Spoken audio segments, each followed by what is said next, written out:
आज मिलवाएंगे आपको ऐसी शख्सियत जो कृषि विज्ञान केंद्र के प्रभारी अधिकारी हैं, डॉक्टर यशपाल सिंह जी। आज हम आ गए चित्तौड़ा झाल पर कृषि विज्ञान केंद्र में, इनसे मिलवाते हैं और आज आपको एक अलग विषय पे बात करेंगे और जानकारी देंगे कि किस तरह से किसान इसको यूज़ कर सकते हैं और अपने घर पर और खेती में भी इसका इस्तेमाल करके लाभ उठा सकते हैं। जी सर, जो व्यूवर्स हमारे देख रहे हैं, जो किसान देख रहे हैं, उनको अपना छोटा सा परिचय करा दीजिए। मैं डॉक्टर यशपाल सिंह, प्रभारी अधिकारी कृषि विज्ञान केंद्र मुजफ्फरनगर द्वितीय, जो जानसठ ब्लॉक में चित्तौड़ा झाल पर अवस्थित है। जी, तो आप हमें यहाँ पे क्या दिखाना चाहते हैं सर? ये डॉक्टर साहब देख रहे हैं कि हमारी छोटी सी यूनिट है।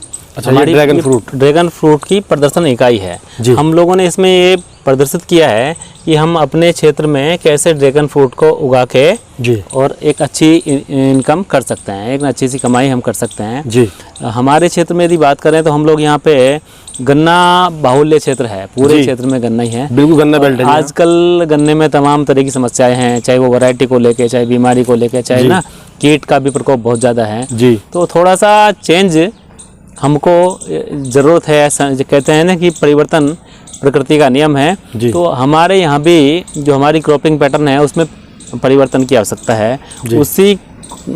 उसी के क्रम में हम लोगों ने एक छोटी सी प्रदर्शन इकाई लगाई है, जिसमें आप ये देख रहे हैं, ये मोरक्को रेड वैरायटी है। मोरक्को रेड ड्रैगन फ्रूट की मोरक्को रेड वैरायटी है ना जी। इसमें जो वैरायटीज़ हैं ड्रैगन फ्रूट में जी, इसमें आपकी सफ़ेद फ्लैश वाली होती हैं, जिनका गुद्दा सफ़ेद होता है जी, लाल रंग वाली होती हैं जी। इसके अलावा थोड़ा येलो की हल्का पीला गुद्दा भी होता है। अलग अलग फ्लैश हैं, अलग अलग उनकी कैटेगरी हैं जी। ये जो प्रजाति आप देख रहे हैं ये मोरक्को रेड है। इसमें अभी आप देख रहे हैं फ्लावरिंग भी हो रही है, कुछ ना फ्रूटिंग भी हो रही है। जी जी, जैसे उस पौधे में नजर आ रही है, देख सकते हैं आप। हाँ, यदि पौधे के बारे में बात करें तो ये कब से कब तक मतलब फल देता है सर? हाँ, ये मैं बता रहा हूँ। ये जो पौधा है आपका, ये कैक्टस प्रजाति का है ना, कांटेदार। तो इसको पानी और न्यूट्रिशन की बहुत ज़्यादा आवश्यकता नहीं होती है जी। और एक विशेष बात ये है, चूंकि हमारे क्षेत्र में यहाँ पर जहाँ बंदरों का विशेष प्रकोप है, जैसे आप जहाँ खड़े हैं यहाँ पे ना, हम लोग बहुत सारा प्रयास करते हैं, लेकिन नहरी क्षेत्र है, ये नहरी क्षेत्र है, बंदर यहाँ पे कुछ नहीं होने देते हैं। तो बंदर इसको टच नहीं करता, चूंकि इसमें कांटे होते हैं ना। अच्छा, बंदर नहीं छेड़ता इसको? बंदर से पूरी तरह सुरक्षित है, दूर भाग जाता है, क्योंकि इस पे कांटे होते हैं। जैसे आप देख सकते हैं, ये इसकी जो बड़ है जी, ये आप देख सकते हैं, इस पे ये कांटे लगे हुए हैं। और इन कांटों को वजह से मतलब इसका जो फल आता है उससे बंदर नहीं छू सकता, इसलिए किसानों को नुकसान भी नहीं होगा। हाँ, जैसे टच करेगा वैसे उसके कांटे लगे तो अब आता ही नहीं ना। अच्छा, उसने देख लिया भाई कांटा लगता है, चुभता है कुछ, उसको पता लग गया ना जी। वरना फल बहुत महंगा है और काफी न्यूट्रिशन भी इसमें होते हैं, आपने बताया था जी जी। तो स्वास्थ्य के लिए बड़ा अच्छा होता है। अब देखिए, जैसे ना फ्लावरिंग अभी इसमें हो रही है ना, इसका जो फ्लावरिंग का टाइम है, ये मान के चले अपना लगभग 1.5 वर्ष बाद इसमें फ्लावरिंग शुरू होती है। मतलब पौधा लगाने के 1.5 वर्ष बाद? पौधा लगाने के 1.5 वर्ष बाद, और 1.5 वर्ष मतलब 18 महीने ना जी। और उसके बाद ये जब फ्लावरिंग ओपन होती है तो एक रात में ये केवल एक रात के लिए इसका फूल खुलता है, उसमें पॉलिनेट परागण क्रिया होती है और ये फिर बंद हो जाता है और फ्रूट सेटिंग का हो जाता है। अच्छा, एक रात के लिए खिलता है? केवल एक रात के लिए खिलता है। काफी बड़ा फूल होता है ना, और देखने में भी सुंदर लगता है। और किसानों को आपने बताया था यहाँ पे पौधे भी दे देते हैं आप? हाँ, हम लोग इसके पौधे भी तैयार करते हैं। आप देख रहे हैं उधर वो रखे हैं पौधे ना जी। तो लेकिन वो डिमांड ड्रिवन है। यदि वो किसान चाहते हैं तो हम लोग उनके लिए डिमांड देते हैं, तो उस आधार पे, उनकी डिमांड के आधार पे हम लोग पौधे तैयार करवा देते हैं और हम उनको सप्लाई करते हैं जी जी। इसका जो तरीका है खेती का, ये देखिए आप ना जी। एक तो आप ये देख रहे हैं कि ये इसका कोई तना तो होता नहीं ना, स्टेम जी, तना नहीं होता, इसको सपोर्ट की आवश्यकता होती है, सपोर्ट लगानी पड़ती है। तो हाँ, एक तो ये पोल सिस्टम है कि कोई यहाँ टायर भी लगा देता है ऊपर पोल पे, कुछ लोग हाँ है ना टायर भी लगा देते हैं। ये आपने सीमेंट का बनाया है? ये सीमेंट का पोल है जी ना, और ये कैनोपी है।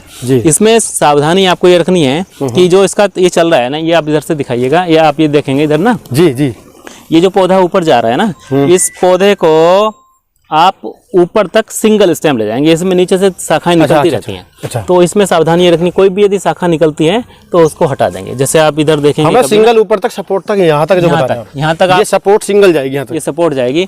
इसके बाद फिर ऊपर से वो निकल के बाहर आएगी, फिर हम यहाँ से उसकी प्रूनिंग यानी कटाई कर देंगे। जब यहाँ से हम कटाई कर देंगे तो उसमें फिर मल्टी सूट्स यानी कई तरह की कई सूट्स निकलेंगी ना, ब्रांचिंग हो जाएगी। तो उस तरह से आप देख रहे हैं, जैसे ना ये बहुत सारी ब्रांचेज हो जाएंगी, फिर ऊपर इसकी कैनोपी बन जाएगी, उससे ज्यादा फल ले सकते हैं। बिल्कुल। तो ये तो उसका तरीका हुआ उसका ट्रेनिंग का ना, इस तरह से हम इसको ट्रेन करते हैं ना जी। और ये पोल वाला सिस्टम हुआ। ये आप देख रहे हैं ना पोर्ट वाला सिस्टम जी।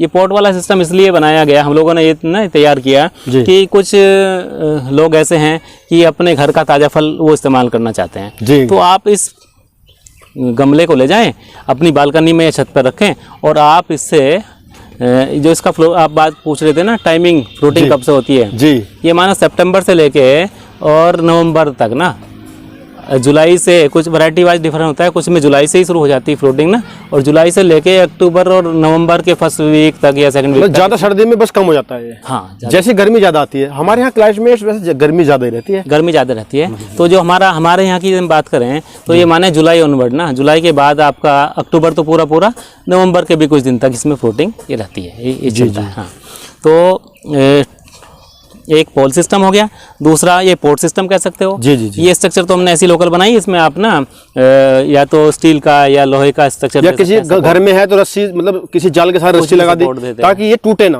ये टंगी रहे अच्छे से। एक इसमें ट्रेली सिस्टम भी होता है, उसमें क्या करते हैं कि एक लाइन में उस पूरी सपोर्ट होती है, और उसके ऊपर जैसे ये तार लगा देते हैं, एक तार दो तार, जैसे आप ये देख रहे हैं, ये जो हमारी बाउंड ये है ना, साइड में तार जो है ये तार देख रहे हैं ना, ये तो हम लोग ने बंदरों से प्रोटेक्शन के लिए लगाया है, वो थोड़ा मजबूत तार होते हैं, इस तरह से ना हम लोग ट्रेलिस बनाते हैं और इसके ऊपर इसको चढ़ा देते हैं। जी जी। तो ये 2-3 तरीके हैं इसको हम ट्रेन करने के लिए जी। और पोषण, चूंकि पोषण बहुत ही महत्वपूर्ण है जी, जब तक प्रॉपर या उपयुक्त पोषण पौधे को नहीं मिलता है तब तक उसको, इसके लिए आप देख रहे हैं कि गोबर की सड़ी हुई खाद जी, या FOM आजकल लिक्विड फर्मेंटेड मैन्योर आपके पास उपलब्ध हैं, तो उनसे हम लोग ये इसकी कैनोपी में, चूंकि इसकी रूट सिस्टम ज़्यादा नहीं होता, बहुत ज़्यादा गहरा नहीं होता है। जी जी, अच्छा। रूट ज़्यादा गहरी नहीं होती है, जमीन में ज़्यादा तो ऊपर ही रहती है। हाँ, यदि नीचे हार्ड पैन भी है तो कोई बात नहीं, विदिन 1 फीट ये सारे रूट सिस्टम होता है, उसमें आप इसके थाले के आसपास इसको अच्छे से फर्टिलाइज करें। बीच बीच में आप इसको NPK 19-19-19 है उसकी फर्टिगेशन उससे कर सकते हैं। उसका तरीका यह है कि 1 लीटर पानी में 5 से 6-7 ग्राम तक आपने पर लीटर घोल बना के और जड़ों में इसकी ड्रेंचिंग कर दी, और महीने में 1 बार आप कर देंगे तो वो पर्याप्त रहता है। तो इस जब इसमें कलर डेवलपमेंट की बात है तो कलर डेवलपमेंट के लिए पोटास बहुत ज़रूरी होता है, पोटास पोषक तत्व ना, तो NPK हम यदि इसमें डालते हैं तो उससे उसकी आपूर्ति भी हो जाती है ना। तो हाँ, मतलब बहुत आसान है, अगर आपसे ट्रेनिंग लेके कोई भी किसान करे, घर पे लगाए, खेत में लगाए। हम लोग यहाँ पर ट्रेनिंग भी कराते हैं समय समय पे ना। जी जी। तो किसान भाई यहाँ से ट्रेनिंग लेके वो पौधे तैयार करने की ट्रेनिंग भी ले सकते हैं, नए पौधे हम कैसे तैयार करें और कैसे उगाते हैं, पूरा प्रशिक्षण यहाँ पे किसान भाई को दिया जाता है। ये प्रशिक्षण प्राप्त करके किसान भाई आसानी से इसको अपने खेतों में उगा सकते हैं और एक आय का बढ़िया जरिया ये बन सकता है। जी, क्योंकि इसका फल 100 रुपये, 120 रुपये, 80 रुपये के लगभग चलता रहता है, एक फल भी। बिल्कुल बिल्कुल सही बात। जी जी। और जैसे डेंगू का मामला है, बुखार का मामला है, बहुत सारे मामलों में ये बहुत लोग इसको ढूंढते रहते हैं। काफ़ी उपयुक्त है, क्योंकि इसमें मेन चीज़ क्या है, आप देखते हैं जो भी हम लोग ये मानते हैं वैज्ञानिक दृष्टि से देखा जाए तो जो भी रंगीन फल और सब्जियाँ होती हैं, कुछ भी है वो XYZ, उसमें फाइटो हार्मोन्स बहुत अच्छी क्वान्टिटी में होते हैं ना, तो वो स्वास्थ्य के लिए पर्टिकुलरली हृदय से संबंधित जो बीमारियां हैं उनसे लड़ने की बड़ी अच्छी इसमें ताकत होती है। तो हृदय संबंधित विकार को कम करने के लिए जितने भी कलर्ड सब्जियां फल हैं वो बहुत ही महत्वपूर्ण रोल उसमें निभाते हैं। और उसी क्रम में ये आपका जो रेड कलर वाला है इसकी अत्यंत उपयोगिता है। तो किसान भाई इस तरह से इसको उगा के और एक अच्छा मुनाफा कमा सकते हैं। और पौष्टिकता की दृष्टि से भी ना, जो कंज्यूमर है उनके स्वास्थ्य के दृष्टिकोण से देखा जाए तो उनके लिए भी बहुत उपयोगी फल है। ठीक है डॉक्टर साहब, धन्यवाद।